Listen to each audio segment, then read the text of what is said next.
After pouring out her heart to Zagan, Nephie starts to cry, thinking Zagan is now ashamed of her. Zagan lets her know that he understands how she feels.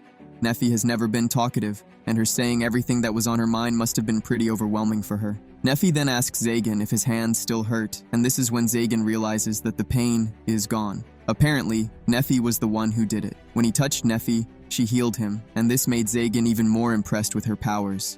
He thanks Nephie for the help, and this makes her face turn red. Zagan wonders why this is, and he asks her. She then reveals that this is the first time that Zagan has properly thanked her. Zagan is surprised by this because he has never put it to mind before. He apologizes for this, but Nephie says it is fine.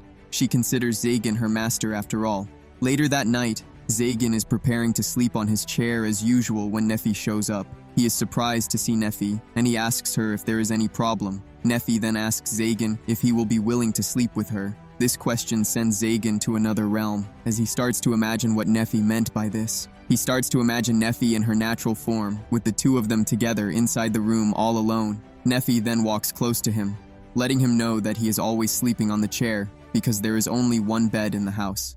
Nephie wants him to rest his body and not sleep on the chair. This is when Zagan realizes that the lady doesn't mean anything out of the ordinary. She is basically trying to care for Zagan and not something else. Zagan then humbly rejects the offer, forcing Nephie to bring about another option. She tells Zagan that he can actually sleep on her lap inside the throne room. Zagan is shocked to hear this, but knows he cannot turn down the offer.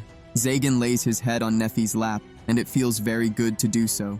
Nephie lets him know that she is trying to thank him for allowing her to stay in the castle, but Zagan says there is no need for thanks because Nephie is already doing a great job. Zagan then asks her if she is interested in learning sorcery, and she says yes. Zagan could see that she had a knack for it from what happened earlier in the day. He doesn't know if she will be able to master this quite well, but he knows that it will be there to help Nephie defend herself. Nephie is excited to learn sorcery, and this is because she wants to use it to help Zagan. Once this is settled, Zagan tells the lady that she is now his apprentice. Zagan is happy to have Nephie as his apprentice because he has been looking for someone he can actually entrust his knowledge and everything he knows. Nephie then mentions the fact that Zagan looked sad when he was talking about his past. Nephie hugs his head, letting him know that he is not a bad person and will never forget the kindness that he has shown her. This gets Zagan very emotional, and he starts to wish that they can have more moments like this in the future.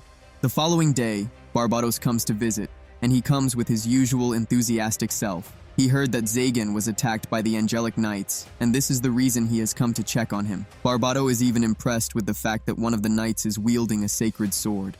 Barbatos asks Zagan if the angelic knight is strong, and he says yes. He says the lady was even able to break through some of the barriers he had around the castle. Talking about barriers, he begs Barbatos to stop rendering his barriers useless anytime he comes for a visit. Just then, Nephie shows up to serve them milk and sugar. Barbatos already picks up the cup to drink, and this is when it dawns on him that Nephie is the elf whom Zagan bought at the auction. He throws the cup away, but Zagan is able to catch it using his magic.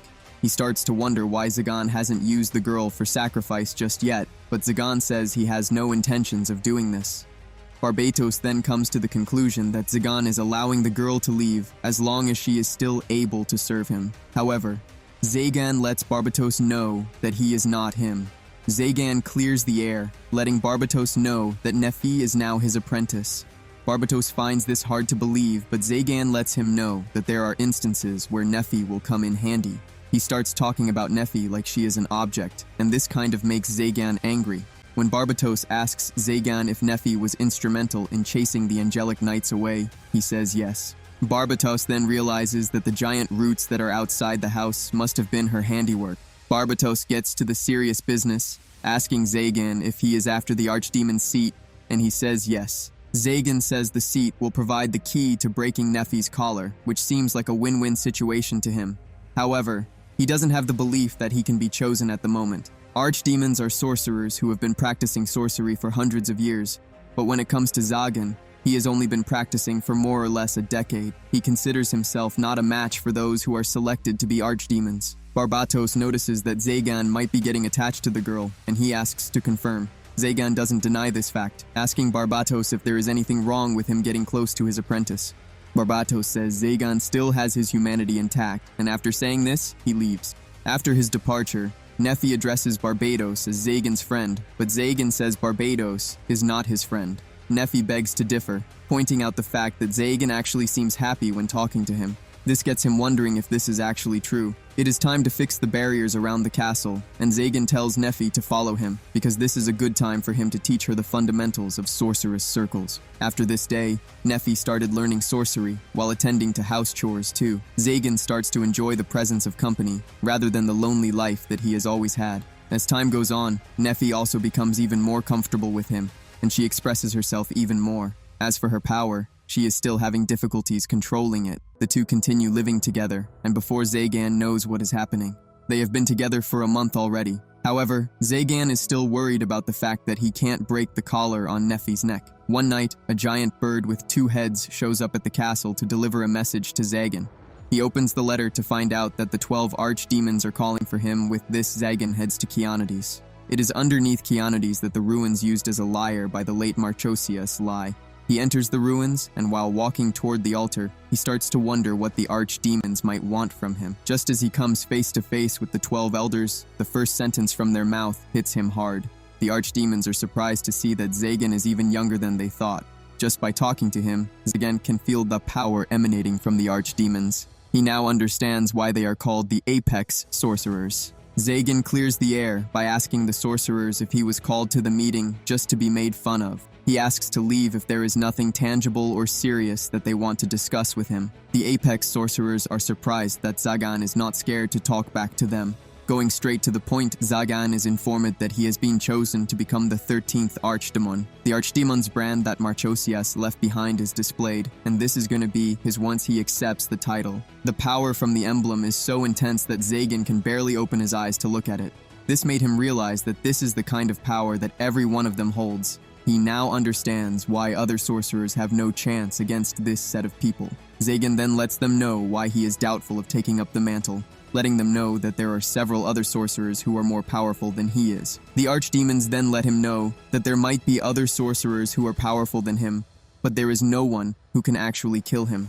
The first sorcerer he ever terminated, who is known as Andras the Accursed, was a very powerful sorcerer, and Zagan ended him just when he was 8 years old.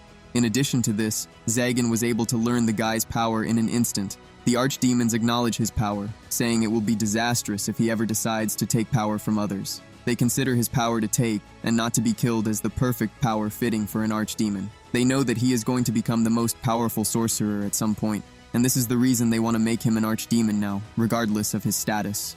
Just then, Zagan mentions the fact that he can actually take from them if he wishes, and this makes the sorcerers laugh. The only sorcerer wearing a white cape lets Zagan know that they can actually take more from him than he can take from them. Hearing this makes Zagan remember Nephie, and he realizes that they can actually hurt just to get to him. The apex sorcerers then let him know that he is never going to have a normal life again, should he choose to accept the title. This is nothing new to him, because he has forgotten his normal life since the day he became a sorcerer. He knows that he has no choice but to accept the title, because he cannot say no to these people. However, he doesn't know if he can drag Nephie into this kind of life. The sorcerers await his answer, and he tells them that there is something he wants if they want him to accept the title. They ask him what it is, and when he tells them, they grant his wish. Once this is done, Zagan accepts the title of an archdemon, and he is also given his second name, which is presently a secret. After this is settled, Zagan returns home to find Nephie cooking a nice pot of stew. Zagan remains silent when he enters the house, and Nephie starts to wonder what might be wrong with him. Zagan then tells Nephie that he has become an archdemon. Nephie congratulates him on this new feat, and she is actually happy for him. It turns out that the thing he wanted in return for accepting the title is the key to breaking Nephie's collar. He walks close to Nephie and uses the key to break the slave collar around her neck. Nephie is very happy with this development, but the next thing she hears is Zagan telling her that he no longer has use for her. Nephie seems to black out after this, and when she wakes up, she realizes that she is no longer in the castle because Zagan sent her away. She falls to her knees when this reality dawns on her, but the surprising thing is that she doesn't even feel the need or the urge to cry. It is as if something in her accepted what happened to her and is ready to live with it like that.